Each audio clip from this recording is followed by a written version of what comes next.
Hi, I'm Marycarmen Flores Lopez and I'm a graduate biomedical engineer that is currently pursuing a master's in computer systems engineer at the University of Glasgow. As a part of my career journey, I decided to join Handprints Enable Scotland, a student-led non-profit organization that dedicates to design and produce 3D printed medical devices, in particular 3D printed prosthetics. Every year we welcome more than 100 students into our society from all different sorts of backgrounds, from biology students to medicine students. We are mostly biomedical engineers, but we also have aerospace engineers, EEE engineers, and so on. This diverse cohort has led our society to produce amazing projects that go even beyond human prosthetics.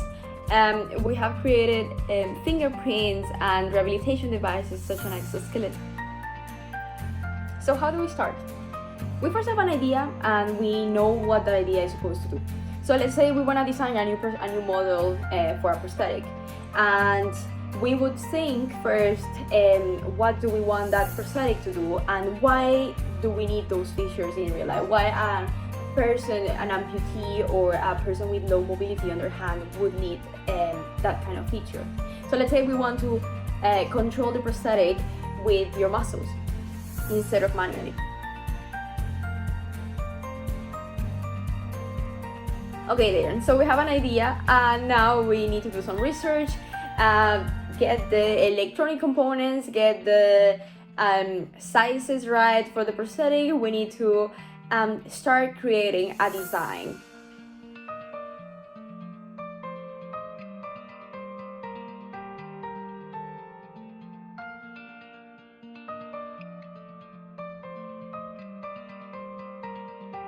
To pass the design from the paper to the computer, we model that design on something that is called computer-aided design software. We also need to make our electronics to understand what our muscles are saying, so we also need a bit of coding.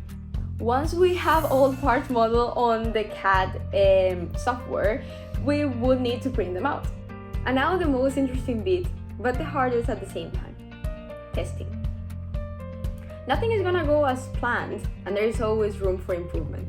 You need to go back to the design step, design a new part, and try it out until the initial idea that you had looks accomplished. Well, in reality, there is no end to this process.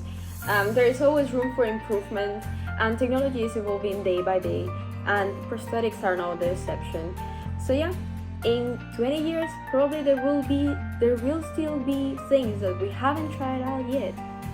I know all of this may sound a little bit overwhelming, but truth is a lot of us started by knowing nothing about electronics, nothing about 3D printing or nothing about computer-aided design. What you really need to have is a strong passion for technology and a huge motivation to get out of your comfort zone and push the boundaries that previous designs haven't been able to break. The other skill that you will need is teamwork, because as good as you may be, the workload for this project is huge. So it's easier and more interesting if you work with people that you get along with. And just as a final point, in case you didn't notice, I really love my role in the society. I get to do what I love and for a good cause. Thank you for listening. Bye.